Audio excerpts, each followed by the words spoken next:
ये कहानी एक समझदार रानो चिड़िया की है, जो छोटी और प्यारी चिड़िया है, मगर ज्यादा ऊंची में न उड़ पाने की वजह से सभी उसका मजाक चढ़ते हैं।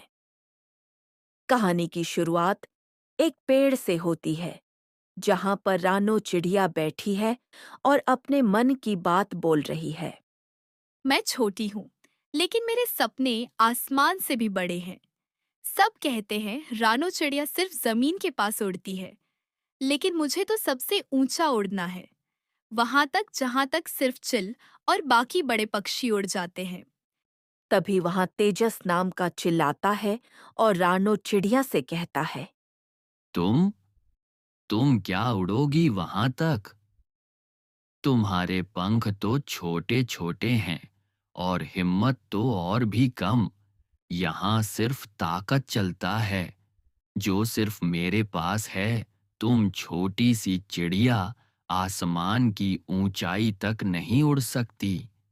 तभी वहां पर कालू नाम का कौवा आता है और वो रानो चिड़िया से बोलता है। चिल और कौवा की बात को सुनकर रानो चिड़िया एक पत्थर पर जाकर बैठ जाती है और बोलने लगती है। ताकत ताकत सिर्फ शरीर में नहीं होती है, तेजस। ताकत होती है सपने देखने में, जब दुनिया किसी पर हंसती है। मगर फिर भी उड़ने की हिम्मत रखने में ताकत होती है। ताकत होती है हर दिन गिर कर उड़ने की कोशिश करने में। तुमने कभी जमीन से आसमान तक का सफर नहीं देखा। मैं हर सुबह अपने छोटे पंखों को जोर से फैलाती हूँ, और जब हवा मुझे नीचे ढकेलती है, मैं और ज्यादा जोर लगाती हूँ। मैं चिड़िया हूँ, लेकिन मैं हर उस चीज से लड़ती हूँ जो कहती है तू छोटी है। कालू, तू मेरा दोस्त है, लेकिन तू भी डर गया सपनों से। पर मैं नहीं डरूंगी।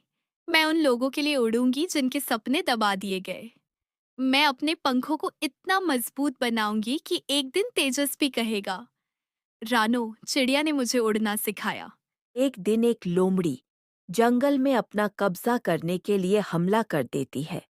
सब पक्षी भाग रहे हैं, लेकिन रानो चिड़िया अकेली उसका सामना करती है। तेजस दूर से दिखता है। धीरे धीरे एहसास होता है कि हिम्मत का मतलब सिर्फ ताकत नहीं होती। तभी तेजस रानो के पास आता है और बोलता है। राणो, आज तुमने मुझे मेरी गलती दिखाई। तुमने मुझे सिखाया कि उड़ना सिर्फ पंखों से नहीं, हिम्मत से होता है। फिर उन दोनों की दोस्ती हो जाती है और वो मिलकर लोमड़ी को भगा देते हैं। रानो, कालू और तेजस तीन आसमान में उड़ रहे हैं। रानो के शब्द फिर से सुनते हैं। मैं छोटी सी चिड़िया हूँ, पर मेरी उड़ान सिर्फ मेरी नहीं थी। मैं उन सब के लिए उड़ी जिन्होंने सपने देखे का हौसला खोया था।